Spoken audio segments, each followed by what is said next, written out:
Bonjour à tous, bienvenue sur Digitalmen. Aujourd'hui, on vous parle d'un sujet qui fait les gros titres de la presse.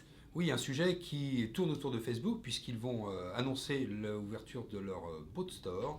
Et pour les entreprises, est-ce que c'est une opportunité, Mathieu? Opportunité peut-être de toucher 800 millions de personnes, de développer un transactionnel plus rapide, c'est ce que l'on voit tout de suite sur la chaîne Digitalmen.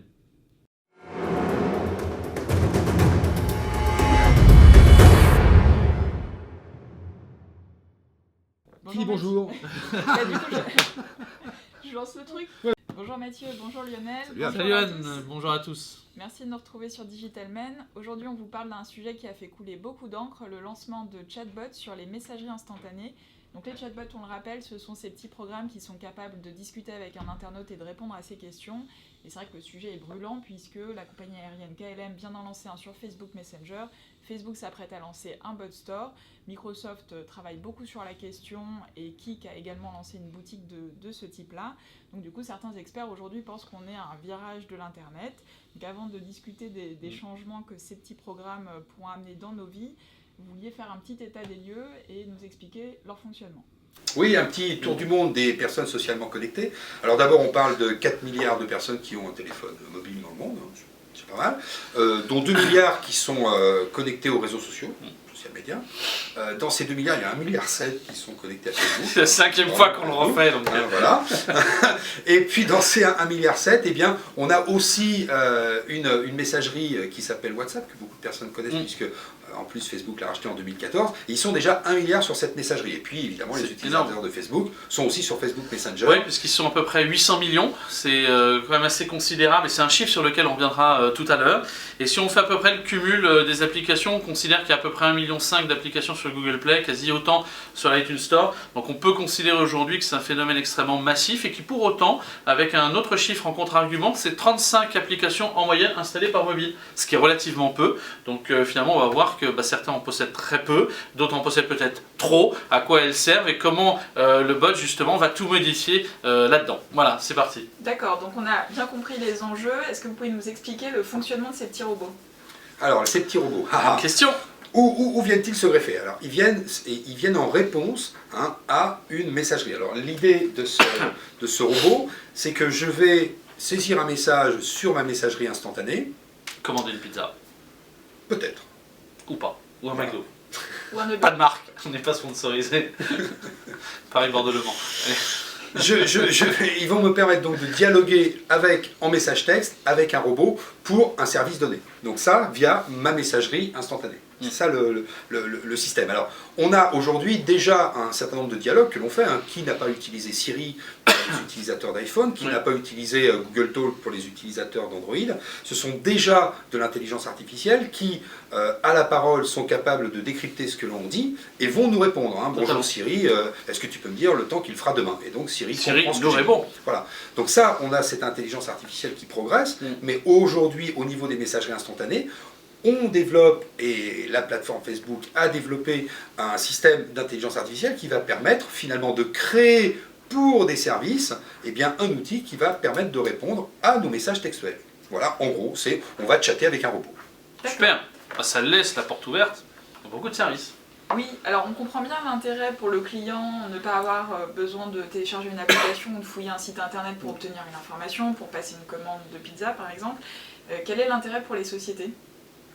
L'intérêt pour les sociétés, c'est d'accroître, de développer, de trouver des nouveaux leviers de croissance, peut-être aussi d'optimiser d'une certaine manière leur support, puisque c'est vrai qu'à force de... Si on échange avec un robot, si on échange au travers d'un chat, de fait, ça veut dire qu'on va toucher dès le départ, grâce juste à un chat, 800 millions de personnes. C'est à peu près ce qu'ils vont toucher en moyenne. 800 millions d'utilisateurs actifs tout de suite, qui vont peut-être court-circuiter le support de vente principal d'une société. C'est vrai que je prenais tout à l'heure l'exemple de Pizza Hut, mais quel est l'avenir d'une application de livraison de pizza dès lors que l'on peut peut-être la commander directement au travers d'un chat? Donc, à terme, et c'est la question à laquelle on répondra aussi, c'est quel est l'avenir d'une application qui ne fournit que du service et que du transactionnel? À quel moment est-ce que justement cette application va avoir encore une vie, une valeur perçue pour l'utilisateur, dès lors qu'une simple demande avec une carte bleue déjà enregistrée sur Facebook nous permettrait de passer la commande pour recevoir un iPhone, la commande pour recevoir, je sais pas, réserver un bon cadeau pour un massage, commander une pizza. Quel est l'avenir d'une... Je suis très attaché aux pizzas, mais je suis au régime, c'est pour ça. Quel est l'avenir d'une conciergerie comme par exemple Toc Toc Toc? Est-ce que c'est encore dans leur application mobile ou est-ce que ça réside dans un nouveau levier transactionnel? Et puis alors c'est une aubaine pour les entreprises parce que évidemment, associés à un CRM, tous ces messages que leurs utilisateurs, clients et autres vont leur passer vont pouvoir être localisés, temporalisés, stockés.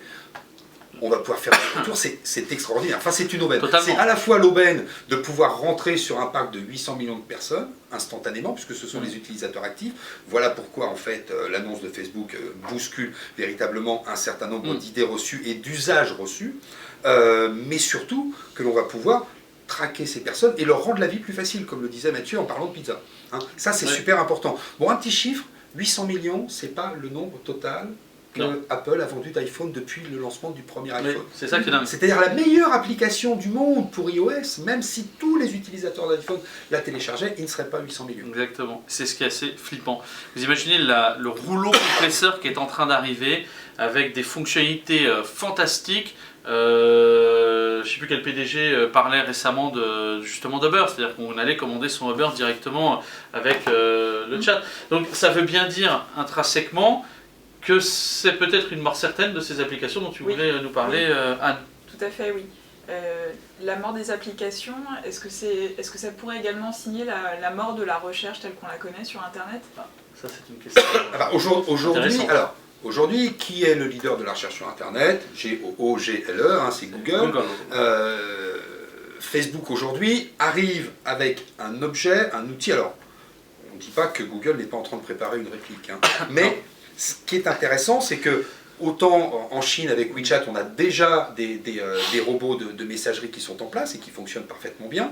Donc on sait que ça fonctionne. La force justement aujourd'hui qui nous fait parler de ça pour vous, c'est ces fameux 800 millions d'utilisateurs actifs. Et on n'a pas parlé des 1 milliard de WhatsApp qui finalement, en fusionnant avec les 800 millions, pourraient très bien à 1 milliard 2, 1 milliard 3 d'utilisateurs actifs. Et tout ça, c'est entre les mains de Facebook.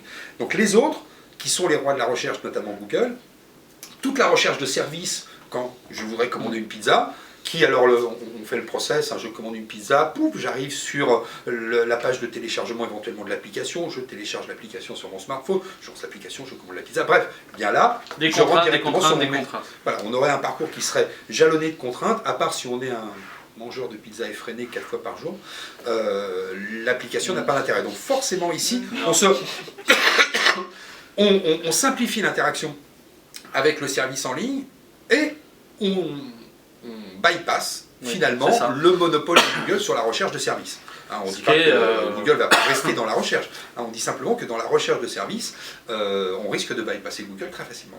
Ce qui est intéressant, c'est justement toutes les contraintes du retail classique qu'on connaissait, c'est-à-dire la queue, c'est-à-dire le paiement, c'est-à-dire ça, qu'on a dématérialisé au travers d'une application. Et c'est vrai que les VTC ont en grande partie facilité tout cet aspect transactionnel qu'on pouvait avoir comme frein sur les taxis. Là, on simplifie encore la démarche, c'est-à-dire qu'on va lever tous les freins au parcours d'achat en rapprochant le besoin de l'aspect transactionnel. Et donc ça, c'est complètement dingue, c'est-à-dire qu'on est dans une optimisation du parcours d'achat qui est sans précédent, ou du moins si notre analyse se confirme dans ce qui va sortir dans les jours qui viennent. Et c'est ça qui est complètement fou, ça veut dire que toutes les contraintes sont levées et la transaction est accélérée. Donc c'est la porte ouverte à un levier de croissance monumental, néanmoins monopolistique. Alors, quelles sont selon vous les entreprises qui auraient intérêt à d'ores et déjà développer un robot de ce type? Et est-ce que c'est complexe à faire et est-ce que c'est coûteux? Alors c'est pas forcément complexe à faire, c'est pas forcément coûteux. Disons qu'une application, 2 semaines de travail, c'est déjà plus de 10 000 €. Là, on sera violemment en dessous. Pourquoi? Parce que les entreprises vont s'appuyer. Alors d'abord parce qu'on n'a pas la valeur perçue de fonctionnalité. Hein, on a juste une réponse de robot. Juste. Si on veut. Juste donc, parce que l'IA derrière, il a bien bossé pendant des années. Parce qu'en fait, voilà, l'IA à travers du kit de développement qui est fourni à une entreprise pour pouvoir développer ce type de système est déjà bien intégré et l'entreprise ne va plus que ajouter ces services. Donc elle a un coût de développement relativement faible et en plus elle peut être réactive parce que ça sera relativement rapide à développer. Donc ça c'est important. Pour quel service? On l'a dit, hein, c'est essentiellement pour des services où on a une faible valeur fonctionnelle. On veut un taxi, on veut un taxi, on n'a pas besoin de comparer les taxis, de faire des listes, de faire des tris, etc. On veut juste un taxi. C'est du service de transaction, du catalogue de la transaction instantanée. Est-ce que mon avion est à l'heure? Est-ce que la porte d'embarquement est toujours la même que celle qui était indiquée tout à l'heure? C'est juste une réponse. Et ça, j'ai besoin d'un petit robot et ça sera véritablement l'usage. Donc pour les entreprises, c'est intéressant parce qu'elles développeront rapidement et relativement peu cher. Pour l'utilisateur, c'est intéressant, il va avoir sa réponse ultra rapide. L'entreprise peut, elle aussi, avoir toute son analyse market, hein, comme tu l'as déjà expliqué. Et puis pour le service au consommateur, c'est encore une fois pas de contrainte de téléchargement. Et on sait très bien qu'aujourd'hui, ce qui fait une grande partie de la mutation digitale, c'est que l'utilisateur va à ce qui lui paraît le plus simple, le meilleur qualité-service, le meilleur rapport qualité-service. Et qualité-prix-service. L'aubaine aussi, c'est de pouvoir analyser tous les graphes sociaux et comportementaux autour de cet achat. Donc c'est vraiment pour moi du service, et je pense que c'est ça, toutes les sociétés, catalogue, service, transaction rapide, peu de valeur ajoutée dans une application native, on rajoute juste ce qu'on a besoin pour imaginer les commandes de sushi, tout ce qui est livraison à domicile de fait déjà, tout ce qui est conciergerie, tout ce qui va être service à la personne, tout ce qui va nécessiter peu de valeur dans une application native et qui peut être justement déporté beaucoup plus simplement avec moins de freins au paiement, enfin voilà, c'est la transaction rapide. Ok, donc on voit que de gros changements sont à prévoir. Est-ce que c'est une bonne nouvelle pour le client, pour l'entreprise, et est-ce que l'Internet tel qu'on le connaît va être radicalement différent d'ici un an? Alors c'est pas pour moi une bonne nouvelle pour Apple et Google.